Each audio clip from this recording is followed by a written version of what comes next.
que dá.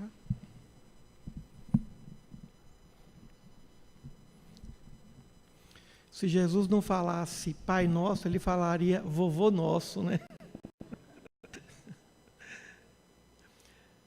Meus irmãos, na mensagem dos evangelistas, os três estavam sob a mesma condenação. Jesus, o bom ladrão e o mau ladrão, que o Evangelho de Nicodemos chama ou denomina Dimas, o bom ladrão, e Gestas, o mau ladrão. Os três foram crucificados no lugar chamado Gólgota, que significa, na linguagem hebraica, grega e latina, Calvário significa crânio, ou lugar da caveira. Jesus, então, depois de percorrer cerca de 800 metros nas ruas de Jerusalém, do pretório até o Gólgota, se bem que em linha reta daria em torno de 600 metros, mas ele passou por ruas sinuosas e estreitas de Jerusalém, até chegar no Gólgota. E lá ele foi despido, claro que seguindo as tradições judaicas, os romanos tamparam as partes íntimas e foi crucificado nos punhos, ou, como acontecia, um pé sobre o outro pé, ou os pés separados, com cravos cravados na cruz. A altura da cruz chegava a quase 3 metros, e as 3 cruzes ficaram no mesmo nível, se bem que hoje nós, por uma questão até religiosa, a cruz do Cristo é sempre colocada acima das outras 2. Mas os 3 foram condenados.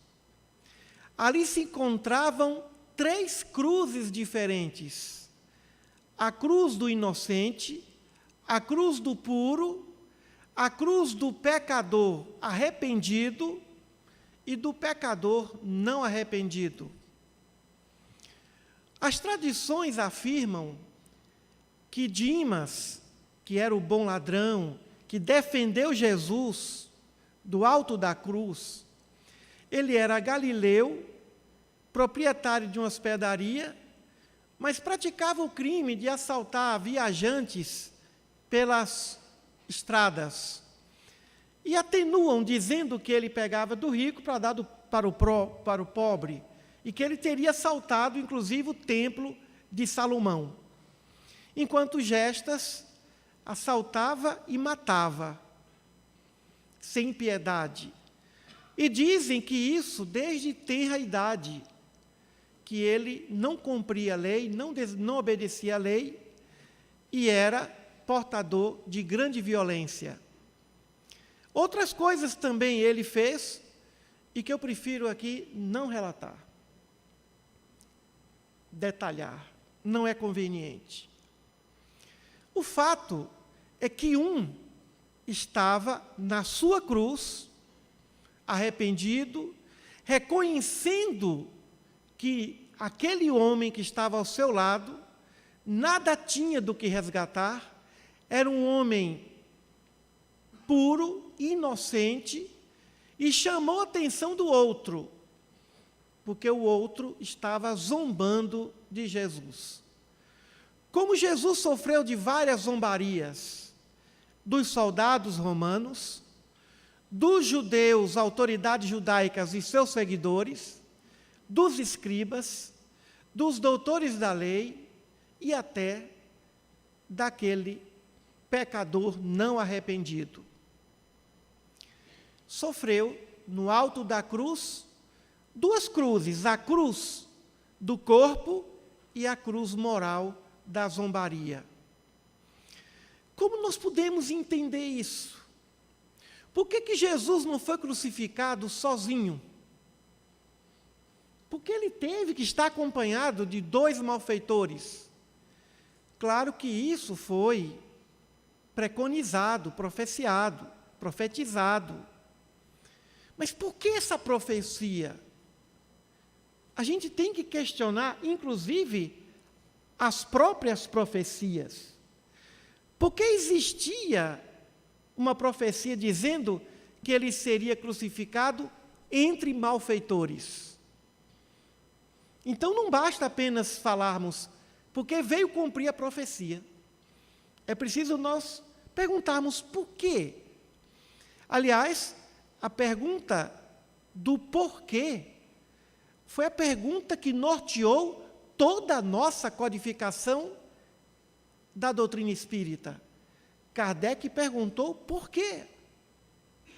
Então, não podemos deixar de perguntar e de, pelo menos, sondar a possível causa de todas as coisas. O princípio da ciência é o questionamento da causa. É querer conhecer a causa. Conhecendo a causa, se percebe melhor o efeito e todas as consequências provenientes desse efeito. Tudo o que aconteceu na vida de Jesus foi, é e sempre será perfeitamente explicado pela doutrina espírita e por todas as demais ciências, inclusive a matemática. Eram 3, e não 4, e não 2. Porque o 3 é o número da comunicação, como já dizia Pitágoras. E Jesus se utilizou muito do 3. Parábola do bom samaritano, 3 passaram por ali. Sempre ele usava o 3 para comunicar. Primeira vez, segunda vez para consolidar, e a terceira vez para não esquecer. É o princípio da didática. Repetir, pelo menos, 3 vezes. Pela quarta, ganha estabilidade, e na quinta vez é para divulgar. Então, nós podemos explicar por que 3 para comunicar. Não podia ser uma cruz sozinha, ou 2 cruzes, mas 3 cruzes. O que significa a cruz? E o que significa cruzes no Calvário, cruzes no crânio, na caveira? Porque o crânio simboliza a consciência, a razão, e a cruz representa as evoluções de natureza vertical e de natureza horizontal do espírito. O lado vertical, a cruz, o madeiro vertical, as experiências do espírito em busca de Deus, as experiências do espírito com Deus. E a horizontal, as experiências do espírito com os homens, com a sociedade, com o próximo. Então, uma cruz é formada de experiências com Deus e experiências com o próximo. Sobre o crânio, a razão, a consciência. Calvário, crânio. Os 3 estavam ali em suas cruzes. Porém, um estava arrependido. O outro, malfeitor, não estava arrependido. Significa dizer que a cruz por si mesma não redime. A cruz por si mesma não faz com que o espírito evolua. A dor por si mesma não faz com que o espírito evolua, a não ser que ele tire proveito da dor. A não ser que ele se arrependa, a não ser que ele compreenda as razões, as causas e as consequências daquela dor. Senão ele vai continuar sendo crucificado tantas vezes e por tantas encarnações, como nós. Nós estamos aqui prisioneiros de um planeta de provas e de expiações. O que significa isso? Um lugar onde ainda o bem não impera, onde ainda a injustiça impera. Nós estamos aqui em nossas cruzes expiatórias, em nossas provações expiatórias. E por falar nisso, eu quero abrir um parêntese e dedicar essa palestra ao pastor Billy Graham, que fez uma reflexão profunda sobre a cruz. Ele desencarnou ano passado, em fevereiro, o maior evangelizador do século XX, que não era espírita, mas que era um espírito comprometido com Jesus. Era da Igreja Batista. Quero dedicar essa palestra ao pastor Billy Graham, que nos seus últimos dias, com 99 anos, ele fez uma reflexão sobre a cruz. Então, nós estamos aqui em nossas cruzes, arrependidos ou não, mas estamos crucificados. Nós estamos carregando as nossas cruzes. Nós estamos carregando ou arrastando as nossas cruzes. A cruz de Jesus não significou senão a consciência do amor, da fé e da esperança para a humanidade. A cruz do puro é santificada pelo puro. Depois dele, a cruz se transformou em instrumento de adoração, símbolo sagrado da fé. Antes dele, era o que existia de pior por condenação pelo Império Romano, porque a crucificação era punição do Império Romano, de Roma, e não dos judeus. Os judeus matavam por apedrejamento, mas não pela crucificação.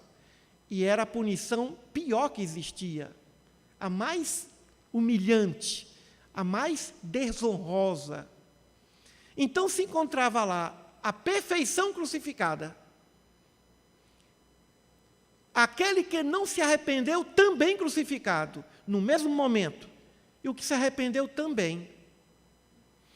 Nós podemos dizer que quando passamos por nossas dores, sofrimentos do planeta, principalmente quando estamos doentes nos hospitais, muitos de nós sofremos zombarias. E a pior das zombarias é a indiferença. Do ente querido que não visita, daquele que está ao lado do leito que não conforta, da sociedade que não reconhece, aquele que está ali sentindo a dor do abandono. É uma cruz. A cruz da incompreensão, a cruz da indiferença, a cruz da perseguição. Como é que nós reagimos a essas cruzes? Então, ali existem 3 exemplos.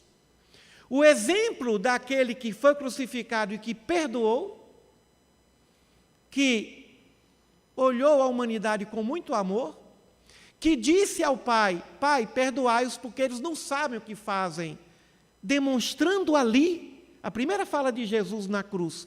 Se bem que tem os teólogos que dizem que ele disse isso quando estava sendo pregado, mas a maioria diz quando ele já estava no alto da cruz, demonstrando que a causa de todo e qualquer mal não é o egoísmo, é a ignorância. E como Santo Agostinho dizia, se o homem soubesse o quanto é bom e vantajoso praticar o bem, ele seria homem de bem por egoísmo. Então, o problema, Jesus disse qual é: a ignorância. E lá atrás ele havia afirmado: conhecereis a verdade e a verdade vos libertará. Então, o problema é a ignorância. E o que é que ele pediu a Deus? Que aliviasse, que ajudasse os seus malfeitores? Não. Pai, perdoa, ou seja, interceda com a tua misericórdia, porque quando a lei de justiça de Deus vem, de forma inexorável. Vem para educar. A lei divina, quando age, ela age para educar. É a metanoia, para mudar. Mas as leis humanas nem sempre têm essa propriedade. Cadê o arrependimento de Gestas? E Dimas, será que estaria arrependido? Talvez, diante de Jesus, vendo que Jesus nada fez, sendo ele galileu, tal qual Jesus. Embora Jesus tivesse nascido em Belém, na Judéia, era judeu, mas ele viveu toda a sua vida na Galileia, em Nazaré e depois em Cafarnaum. Portanto, ali se encontrava, no mesmo nível da cruz. Quantos espíritos bons estão conosco, dentro das nossas casas, vivendo conosco, e muitos de nós nos comportamos como Gestas, ou como Dimas, não reconhecemos a superioridade do outro. Ah, mas se ele está aqui comigo, então ele não é puro. Certamente, Gestas pensou assim. Se ele está aqui, não deve ser melhor do que eu. E se ele for melhor que eu, então que ele desça da cruz. O interessante é que todas as zombarias que Jesus recebeu na cruz eram muito parecidas com as tentações, as 3 tentações. Se tu és filho de Deus, lança daqui. Transforma a pedra em pão. Aceita aqui essas riquezas da terra. Foi o que eles disseram. Se você é o Messias, se você é tão poderoso quanto diz, se você é o rei, então desce da cruz e ainda me salve. Então ele foi zombado nas 3 tentações do alto da cruz. No alto da cruz, o nosso mestre foi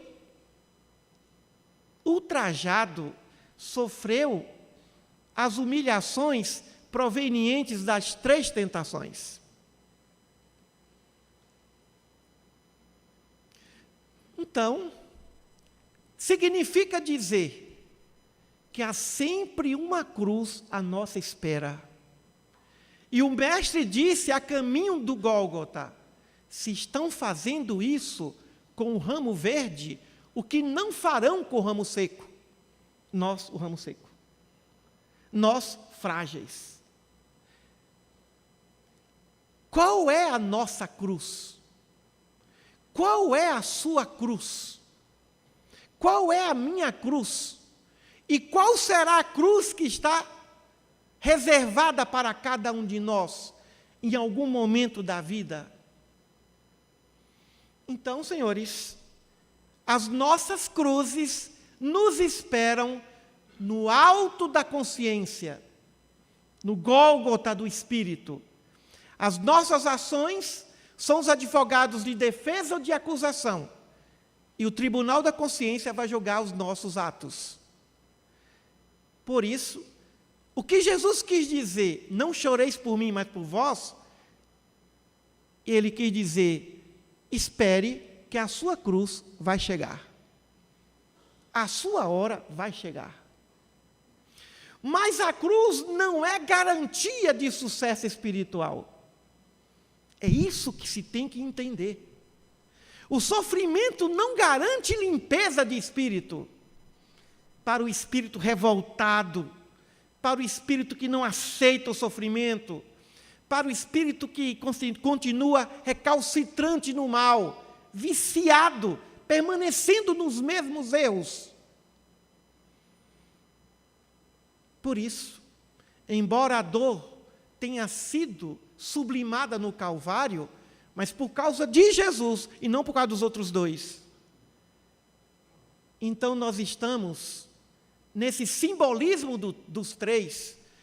Ora somos Dimas, ora somos Gestas. E quem sabe, nas raríssimas horas, somos Jesus. Provavelmente diante do amor de um pai, de uma mãe, de um avô, de uma avó, de um amigo, para com seu ente querido. Nesse momento, nós somos Cristos. Mas diante daquilo que não entendemos, diante daquilo que nos fere, diante daquilo que nos provoca, diante do adversário, do inimigo, nós somos gestas. E nem sempre temos a coragem de Dimas. Por isso, as nossas cruzes nos esperam no alto do Gólgota consciencial. Claro que muitas vezes passamos toda uma existência crucificados, mas tem um momento maior. Jesus foi perseguido, mas teve um momento maior. Se a história de Jesus terminasse na cruz, seria uma história falida. Seria a vitória do mal sobre o bem. Seria a vitória do injusto sobre o justo. Mas a história dele não terminaria como terminou a história de Sócrates. A história de Jesus não teria ali o fim no Gólgota. Queriam que ele descesse da cruz, mas ele desceu da cruz. E existia uma prática de quebrar as pernas. As dele não foram quebradas, as dos outros foram. Jesus desceu da cruz, não queriam que ele descesse, ele desceu.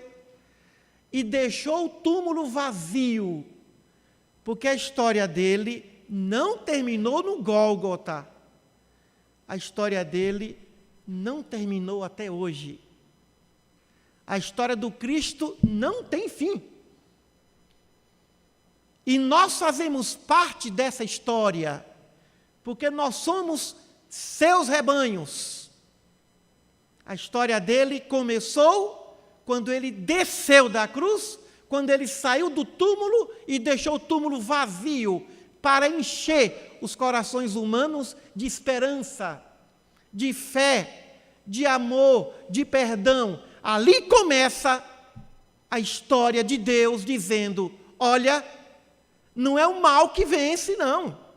A história não termina aqui. A história termina o bem vencendo o mal, para dar continuidade a outro processo em níveis elevados da evolução espiritual. Enquanto o mal vence o bem, a história não acaba. Mesmo que sejamos crucificados N vezes e permaneçamos em nossos atavismos. A história da evolução do espírito termina, entre aspas, com a sua perfeição, com a sua luminosidade, com a sua iluminação, com a sua sabedoria. Por isso que Jesus não poderia ter uma história como a dos outros, nem dos gênios, nem dos santos, nem dos heróis e nem dos pecadores. E era isso que muita gente tinha medo. Principalmente na época, os adversários dele pediram para que colocasse ali guardas, porque ele já havia dito que ressuscitaria no terceiro dia. Então a história da vida espiritual não termina com o mal vencendo o bem. A nossa história não termina sendo derrotados pelo vício, pela animosidade. A nossa história não se conclui aqui, nesse planeta. A nossa história prossegue, porque em algum momento que a cruz também vai nos libertar, que significa, em algum momento nós vamos sair da cruz. Em algum momento nós não vamos mais reencarnar. Em algum momento não precisaremos mais viver em planetas de ordem física. A primeira cruz do Espírito, meus queridos amigos, é o próprio corpo humano. O Espírito é leve, o Espírito é volátil, mas ele está encerrado num ambiente altamente grosseiro e numa vida altamente materializada, como é o caso da vida terrena. Mas à medida que o espírito se purifica, ele vai continuando a reencarnar em mundos corpóreos, mas de uma densidade menor. Mas vai chegar uma hora que não vamos mais precisar de reencarnações corpóreas. O espírito não precisa mais disso. É a libertação da cruz, da reencarnação, que é um instrumento da lei divina para que o espírito evolua, para que ele aprenda a respeitar as leis de Deus que estão gravadas na consciência, como aprendemos com o Livro dos Espíritos de Allan Kardec, quando Kardec pergunta, indaga, onde está escrita a lei de Deus? E os espíritos superiores respondem, na consciência. Portanto, se tem sempre uma cruz reservada para cada um de nós, também tem um túmulo vazio esperando por nós, no momento em que nós vamos sentir que nada temos mais com esse mundo. E podemos dizer, o que poderemos dizer, como o próprio Cristo disse, eu venci o mundo. No mundo tereis grandes tribulações, mas tende bom ânimo, eu venci o mundo. Vencer o mundo é amar a própria cruz. Vencer o mundo é perdoar os que crucificam. Vencer o mundo significa amar incondicionalmente os agressores, os traidores, os cruéis, os ignorantes. Por isso, amemos as nossas cruzes. Isso que significa carregar a cruz. Arrastar a cruz não é amar a cruz. Não é no sentido masoquista de querer sofrer, mas no sentido altruísta de querer sofrer por amor para ajudar. Foi a razão do sofrimento de Jesus. Então, qual é a mensagem da noite? Não tenhamos medo das nossas cruzes. Não desistamos das nossas cruzes. Não desistamos das nossas cruzes. Não desistamos das pessoas desequilibradas que estão ao nosso lado e que não temos como nos livrarmos delas. Porque o amor consegue dobrar o ser humano mais endurecido. E quando Jesus disse, ainda hoje estarás comigo no paraíso, ele deu uma garantia para Dimas, os meus mensageiros, os espíritos superiores, vão proteger você, para você não precisar passar pelas regiões umbralinas. Quando ele disse, ainda hoje estarás comigo no paraíso, ele quis dizer isso. Vou proteger você. E ordenou, provavelmente, aos seus mensageiros, cuidem dele, porque ele entendeu, compreendeu a razão da sua cruz. E ainda me defendeu perante o outro agressor. O outro agressor, provavelmente, foi para o seu lugar reservado, pelas condições mentais e espirituais, como nosso querido Rai acabou de dizer, pelas afinidades espirituais. Nós vivemos no mundo de acordo com as nossas afinidades. Mas nesse mundo, há os que são bons, há os que são recalcitrantes perante a lei e há os arrependidos. Precisamos entender e transformar a nossa cruz de revolta em cruz de arrependimento, em cruz de boa vontade, em cruz de bom senso, em cruz de justiça, para que, quem sabe, um dia estejamos na cruz do amor, estejamos na cruz da pureza espiritual. Então, façamos essa reflexão, nesse novo ano que se inicia, que virá com as suas cruzes, com seus desafios, e todos eles, sem exceção, reclamarão de nós, exigirão de nós compaixão, amor, verdadeira capacidade do Espírito de estar em harmonia poderosa com as leis de Deus. Muita paz a todos, que as nossas cruzes sejam mais amadas do que ridicularizadas do que rejeitadas, porque ninguém sofre por acaso. Ninguém tem a sua cruz por um acaso. Mas seja qual for o tamanho da cruz, seja qual for a cruz, estamos na cruz para aprendermos também, ou talvez prioritariamente, a perdoar. Muita paz a todos.